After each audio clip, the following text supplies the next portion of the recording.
बालकों, किससे डर के भाग रहे थे? अच्छा हुआ हनुमान काका आप आ गए, हम तो बहुत डर गए थे।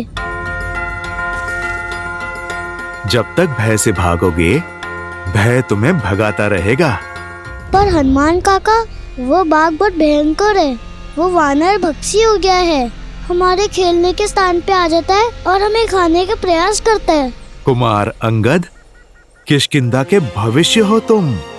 मित्रों की रक्षा करने के स्थान पर यदि स्वयं डरकर भागोगे तो फिर क्या संदेश दोगे इस संसार को? पर हम उसका सामना कैसे करते? वो इतना विशाल और हम नन्हे वानर। पुत्र अंगद, मधुमक्खी भी तो नन्ही होती है, पर कोई भी उससे बैर नहीं लेता, क्योंकि वास्तविक सत्य शारीरिक नहीं, मस्तिष्क में होती है। और फिर तुम्हारे पास एक और शक्ति भी है, संगठन की। तुम छोटे अवश्य हो, पर संख्या में बहुत हो, और बाघ तो अकेला है। यदि तुम मिलकर सामना करोगे तो बाघ तो क्या, बड़े बड़े राक्षस भी चित हो जाएंगे तुम्हारे सामने। पर कैसे?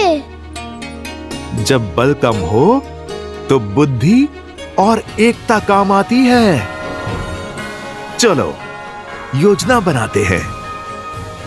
श्री हनुमान जी की जय, श्री हनुमान जी की जय, श्री हनुमान जी की जय। एक एक वानर एक एक वृक्ष पे होगा, अच्छे से दृष्टि रखेगा कि बाघ किस मार्ग से जा रहा है। जिस वानर के पास से वो निकले, वो वानर अपनी चित्कार से संकेत करेगा। सचेत करने के लिए केवल सचेत नहीं करना है, बाघ के पीछे चलकर बिना किसी ध्वनि के उसका पीछा करना है। पर चित्कार रुकनी नहीं चाहिए। पहले एक देगा, फिर दूसरा, और फिर तीसरा, और फिर सब अपनी चित्कार एक दूसरे की चित्कार में मिलाएंगे।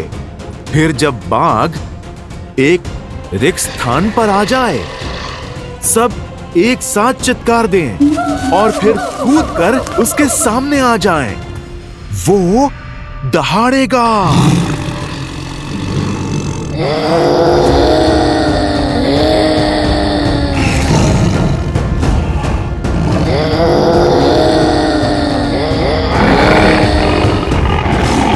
पर पुत्रों ध्यान रहे, बाघ डरा नहीं है, वो आक्रमण करने की तैयारी कर रहा है। यदि उसने आक्रमण किया तो?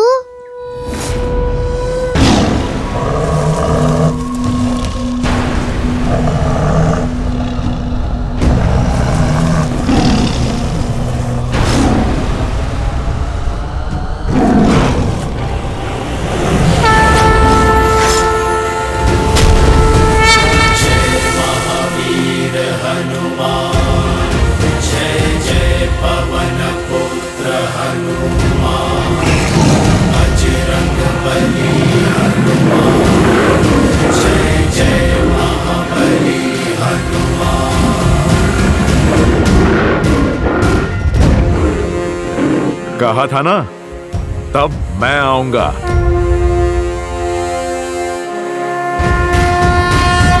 जय हनुमान ज्ञान गुण सागर, जय कपीस तिहु लोक उजागर, रामदूत अतुलित बल धामा, अंजनी पुत्र पवन सुत नामा। राम दुआरे तुम रखवारे, होत न आज्ञा बिनु पैसारे। आपन तेज समारो आपे, तीनों लोक हाथ कै कापे।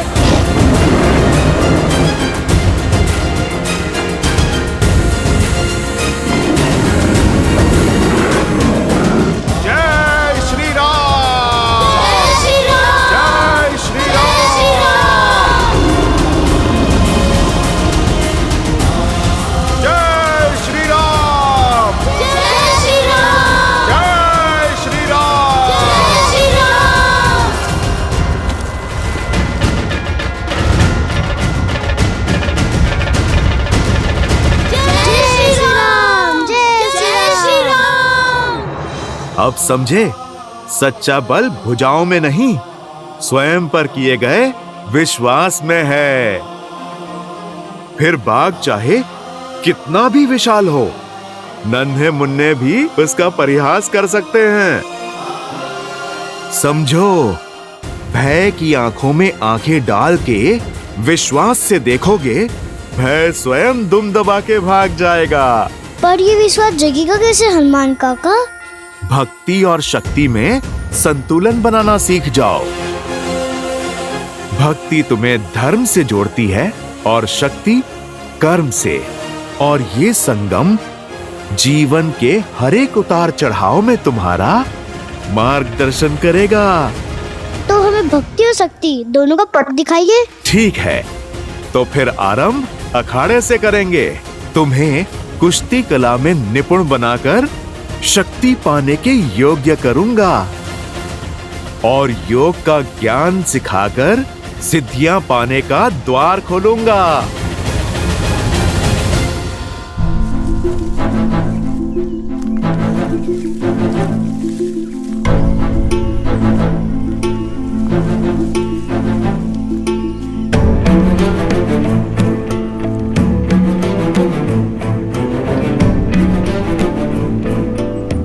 मानचित्र के अनुसार मार्ग तो यही है, परंतु यहाँ तो नदी है।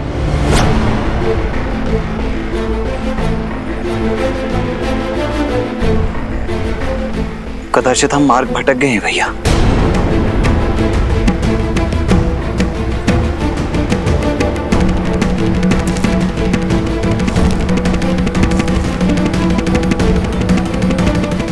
नहीं लक्ष्मण,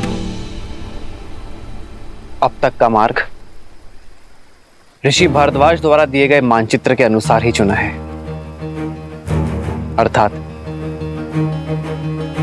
दंडकारण्य का मार्ग सामने ही होना चाहिए। परंतु यहाँ तो नदी है ना भैया, फिर कदाचित ऋषि भारद्वाज से मानचित्र बनाने में कोई त्रुटि हुई हो।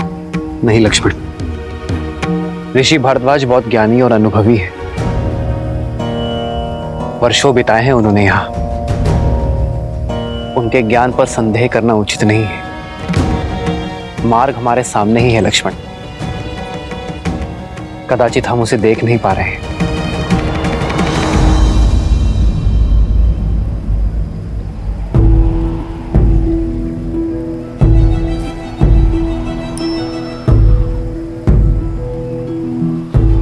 कदाचित इस वन में जैसा दिख रहा है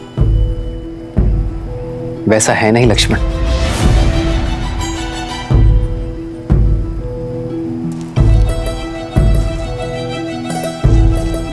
संभल कर भैया, नदी गहरी प्रतीत हो रही है।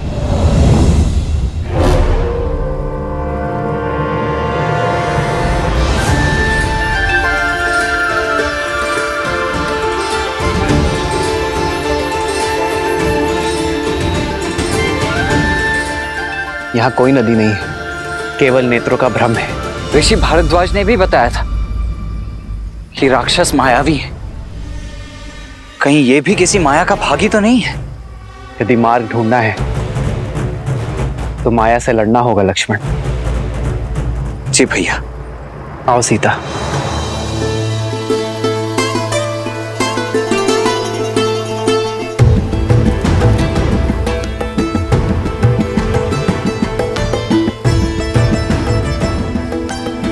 आओ लक्ष्मण।